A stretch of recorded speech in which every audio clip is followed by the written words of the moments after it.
കാരുണ്യാഭിഷേകം, ആരാധിക്കുന്ന ജീവിതങ്ങളിൽ കാരുണ്യാഭിഷേകം, കാരുണ്യാഭിഷേകം.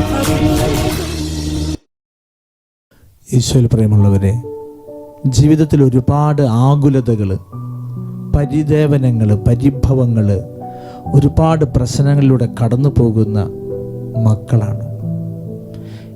ഏത് പ്രശ്നങ്ങളിലും ഏത് പ്രതിസന്ധികളിലും നമുക്കൊന്ന് തിരിച്ചു നടക്കാൻ പറ്റിയാൽ അത് വലിയ അനുഗ്രഹമാണ്. ബൈബിളിൽ നമ്മളോട് ഈശോ തിരുവചനത്തിലൂടെ പഠിപ്പിക്കുകയാണ്, തിരിച്ചു വന്ന് സ്വസ്ഥമായി ഇരുന്നാൽ നിങ്ങൾ രക്ഷപ്പെടും. പ്രിയമുള്ളവരെ, യേശയ്യായുടെ പുസ്തകം 30-ാം അധ്യായം 15-ാമത്തെ തിരുവചനത്തിൽ പറയുന്നൊരു കാര്യമാണ്.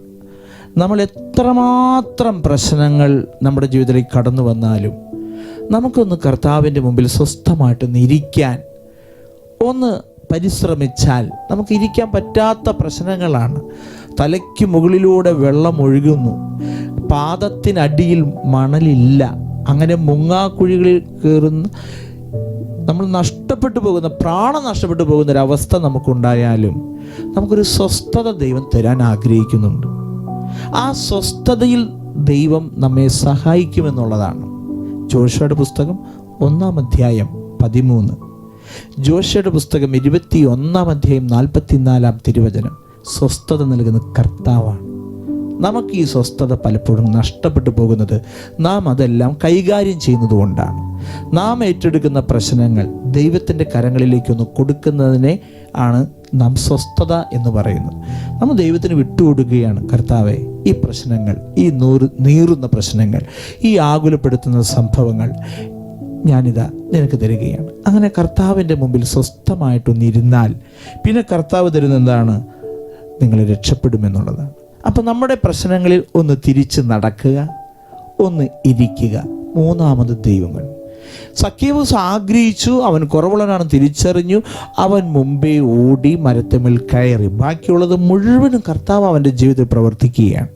അപ്പം ആദ്യം നമ്മൾ ഒരു ചുവട് മുന്നോട്ട് വയ്ക്കുക, ഒന്ന് തിരിച്ച് നടക്കുക, ഒന്ന് ദേവാലയത്തിലായിരിക്കുക, അല്ലെങ്കിൽ നമ്മുടെ വീടുകളിൽ സ്വസ്ഥമായിട്ടൊന്നിരുന്ന് ഈ പ്രശ്നങ്ങൾ ഈശോയോടൊന്ന് പങ്കുവയ്ക്കുക. ദൈവം നിൻ്റെ ജീവിതത്തിൽ ഒരു വലിയ അത്ഭുതം നിനക്ക് സംഭവിക്കാൻ നീ കാത്തിരിക്കുക. എൻ്റെ കർത്താവ് പറയുകയാണ്, സ്വസ്ഥതയും ആശ്രയമായിരിക്കും നിങ്ങളുടെ ഫലം. ഈ ഒരു ഫലം എല്ലാവർക്കും ഉണ്ടാകട്ടെ. നമുക്ക് പ്രാർത്ഥിക്കാം.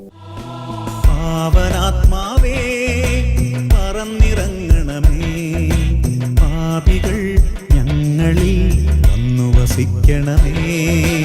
പാവനാത്മാവേ പറന്നിറങ്ങണമേ, പാപികൾ ഞങ്ങളിൽ വന്നു വസിക്കണമേ.